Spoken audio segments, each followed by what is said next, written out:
우리 시간으로 내일 새벽 1시 15분 역사적인 한미 정상회담이 열립니다. 이재명 대통령과 트럼프 미국 대통령의 첫 대면 회담, 이종수 해설위원과 핵심 의제와 성공 조건을 짚어보겠습니다. 어서 오세요. 네, 수고 많으십니다. 네, 7시간 정도 지나면 이제 국군을 가를 한미 정상회담이 열리게 되죠. 그렇습니다. 미 백악관이요. 그러니까 우리 시각으로는 내일 새벽 1시 15분 그리고 미 동부 시간으로는 낮 12시 15분이 되겠네요. 그때 한미 정상회담이 열린다고 밝혔습니다.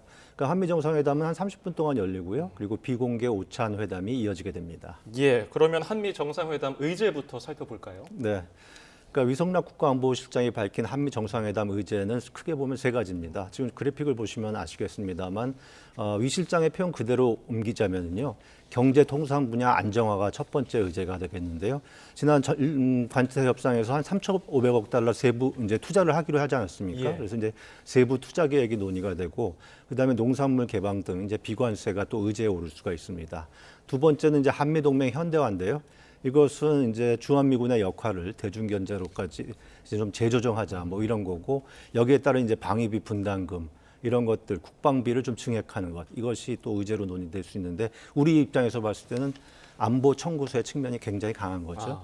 그리고 이제 세 번째로 새로운 분야 협력 개척이 있습니다. 이제 조선협력 프로젝트 마스카를 비롯해서 뭐 반도체, 원전 그리고 뭐 자동차 배터리, 바이오 이런 분야에 이르기까지 한미 간의 이제 산업 협력을 강화하는 방안이 논의가 되는 거죠.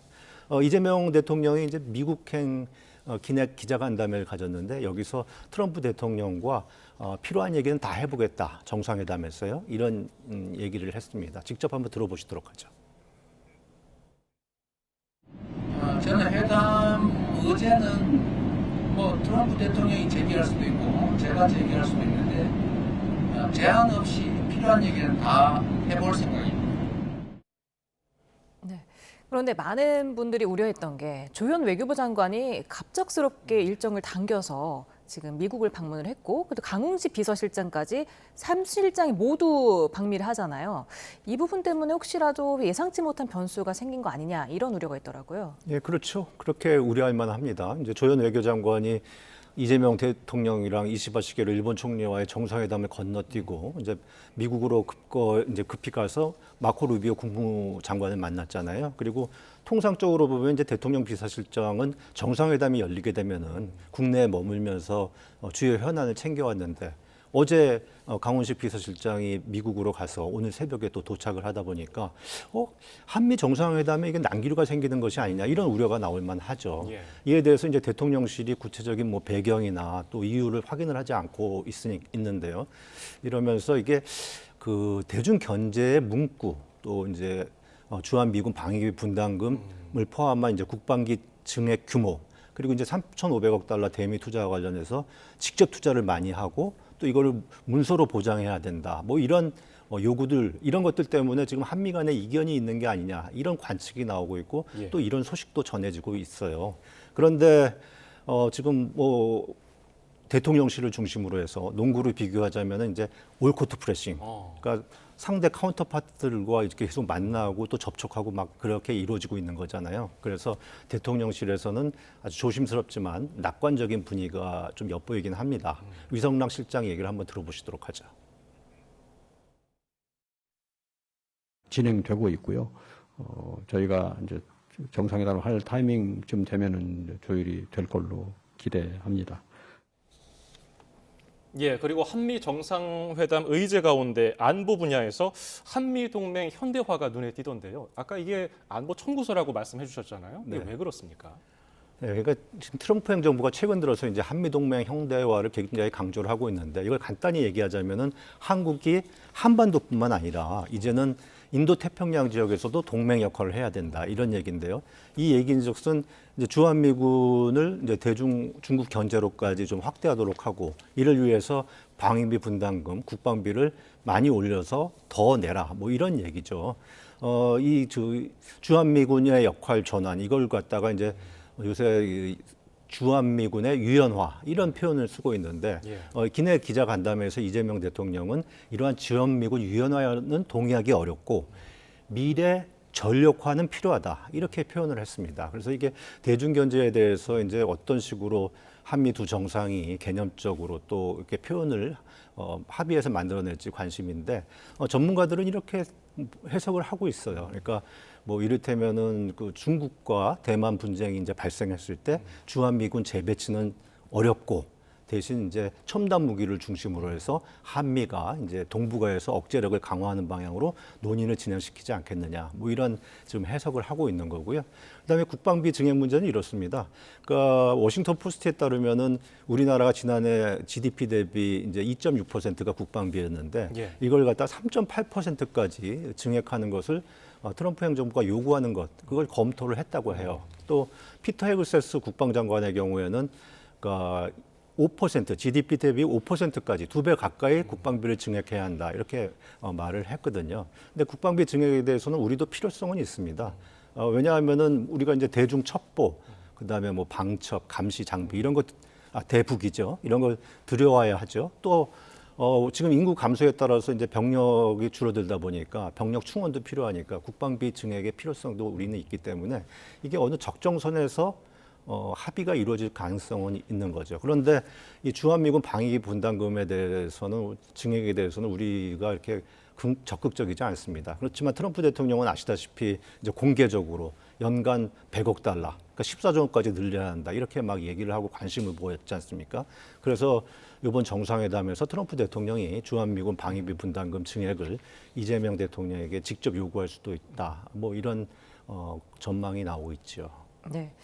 그리고 이재명 대통령이 3단계 비핵화도 얘기를 했듯이 우리에게는 이제 북한 비핵화 그리고 미국의 북핵 억지력 보장도 주요 관심사 아니겠습니까? 그렇죠. 이제 북한 비핵화 이제 이런 문제들이 중요한데 사실 그 우리의 그 재래식 무기 국방력은 한 세계 5위 수준이고 북한은 이에 비해서 35위 수준이니까 비교할 바는 아닌데 이제 북한은 핵이랑 미사일을 갖고 있잖아요. 그러니까 한미 동맹에서 이제 핵심은 이러한 북한 핵 억지력 보장입니다. 예. 그래서 이번 정상회담에서 트럼프 대통령이 그러니까 핵 확장을 억제하는 것을 지속적으로 보장할 것인가, 이것을 약속할 것인가 이런 게 이제 관심이고 약속을 한다면은 어떤 수위에서 어떤 방식으로 할 것인가 이런 게 이제 눈여겨볼 대목이죠. 우리 정부 같은 경우는 한미 원자력 협정 개정을 원하고 있어요. 지금은 어떻게 되어 있냐면은 그러니까 미국이 동의를 해야지만 20% 미만에서 우라늄 농축을 할 수 있도록 되어 있는데 우리가 독자적으로 우라늄 농축도 하고 또 사용 후 핵 연료 재처리도 할 수 있는 그런 역량도 확보해야 된다. 이렇게 개정을 해서 이런 걸 원하고 있는데 미국 입장에서 봤을 때는 자칫 핵무기 제조에 필요한 플루토늄 추출이 이루어질 수도 있다. 이렇게 해서 난색을 표명해 왔는데 이런 것들이 과연 어떻게 조율될 수 있을지 이것도 지금 한미 정상회담에서 상당한 관심사죠. 예. 그리고 경제 통상 분야 의제를 보면은 앞서 관세 협상에서 타결된 대미 투자 방향에 대해서 이번에 논의가 이루어지겠죠. 그렇죠. 그러니까 지난달 말이었잖아요. 이제 타결된 한미 관세 협상의 핵심 내용은 이런 겁니다. 그러니까 지금 그래픽에서 보시는 것처럼 상호 관세, 자동차 관세를 15% 이게 일본, EU와 동일한 수준이잖아요. 이렇게 예. 낮추는 대신에 그러니까 우리가 3,500억 달러를 투자한다는 건데 그럼 3,500억 달러를 어떻게 투자할 것인가 이제 후속 협의가 있는 건데 앞서 언급했던 것처럼 미국이 이걸 갖다 뭐 대출이나 그런 거 하지 말고 직접 투자를 확대해라 뭐 이런 요구가 있는 것으로 좀 알려지고 있어요. 그리고 그 직접 투자를 이제 문서로 보장받기를 또 원하는 것으로 알려지고 있기 때문에 이런 부분들이 이제 어떻게 조율될지도 관심이고요. 그리고 기억하시겠습니다만 우리 협상 대표단이 와서 뭐 공항에서 기자회견을 할 때도 그랬었습니다만 쌀이나 소고기 개방은 막았다 이렇게 얘기를 했는데 예.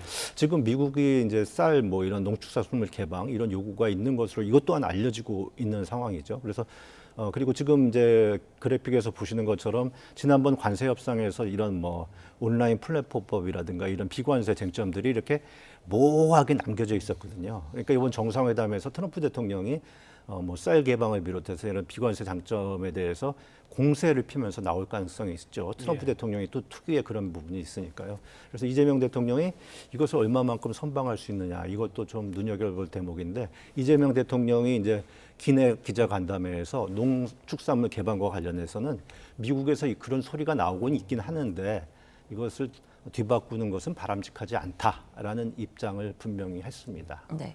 그리고 새로운 분야 협력 개척 의제에서는 조선업 협력 마스가 프로젝트가 다뤄지죠. 그렇죠. 이제 그 마스가 프로젝트라는 게 이제 한미 협력 프로젝트 아닙니까? 그런데 이번에는 이제 그렇다면 구체적으로 어떻게 하느냐 이제 방안이 논의가 되는 건데 예. 우리 기업이 미국의 조선소를 인수하거나 신설하는 방안, 또 국내 조선소에서 미국 함정이나 선박을 갖다가 제조를 해서 미국에 우선 공급하는 방안, 그리고 미국의 이제 조선업 전문 인력을 양성하는 그런 프로그램을 운영하는 방안, 이런 것들이 협의될 것으로 보이고요. 그다음에 2천억 달러 대미 투자 부분, 반도체, 자동차, 바이오, 또 배터리, 그리고 원전, 이런 원전에서 이제 구체적인 협력 방안이 논의될 텐데, 지금 원전의 경우 올해 초에 그 한국 수자원이랑 그다음에 수력원자력이죠. 그다음에 이제 한국전력이 웨스팅하우스랑 합의를 했는데, 이 합의 내용이 우리 기업의 유럽 등의 진출을 제한하는 것으로 좀 알려지고 있지 않습니까?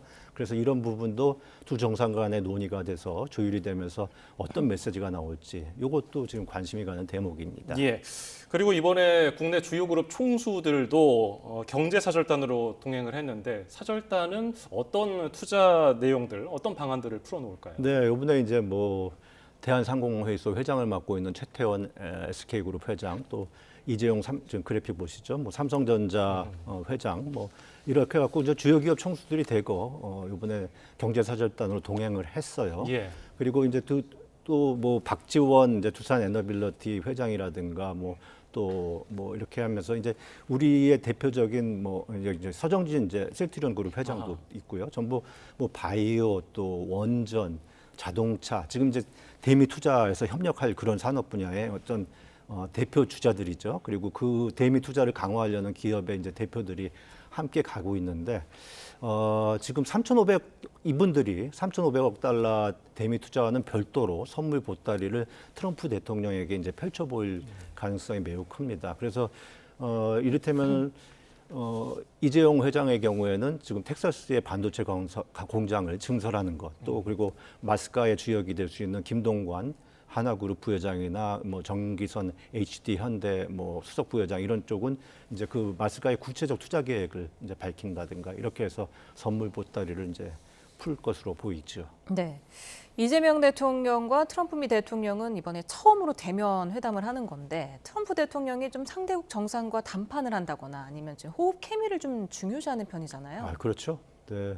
그러니까 일기 때를 한번 생각해 보세요. 그때 제일 찰떡궁합을 이뤘던 정상이 누구죠?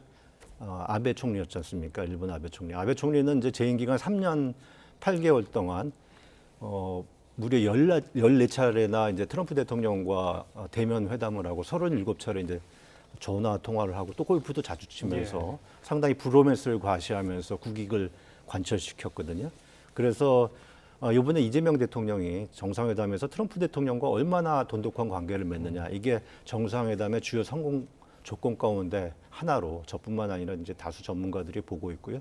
이재명 대통령은 기내 기자간담회에서 이렇게 말했습니다. 자신이 이제 트럼프에 져서 협상의 기술을 이제 보면서 자신감을 갖게 됐다. 또 이시바 총리죠. 이시바 총리로부터 트럼프 대통령과의 협상과 관련한 많은 조언을 얻었다. 이렇게 얘기를 했기 때문에 좀 기대를 갖고 지켜봐야 할 것 같고요. 제가 또 한 가지 드리고 싶은 말씀은, 이제 트럼프 대통령이 한국에 대해서 어떻게 인식하고 있느냐, 이렇게 볼 때 지금 머니머신, 현금 인출기라고 부르거나, 또는 대중 견제의 어떤 천병 정도로 보고 있는 정도가 아닌가, 이런 이제 추측을 할 만한데, 글쎄요, 이제 미국 본토를 북한이 공격하더라도 이걸 감수하면서 기꺼이 우리나라를 지켜주겠다, 이런 진정한 동맹으로 여길 수 있게끔 좀 인식 변화가 이루어질 수 있는 게 이번 정상회담이 그런 모멘텀이 됐으면 좋겠고요. 그래서 트럼프 대통령이 앞으로도 그런 언행을 할 수 있도록 후속 노력이 계속 이어져야 한다고 봅니다. 예, 오늘 말씀 여기까지 듣겠습니다. 이종수 해설위원이었습니다. 고맙습니다. 감사합니다. 네, 감사합니다.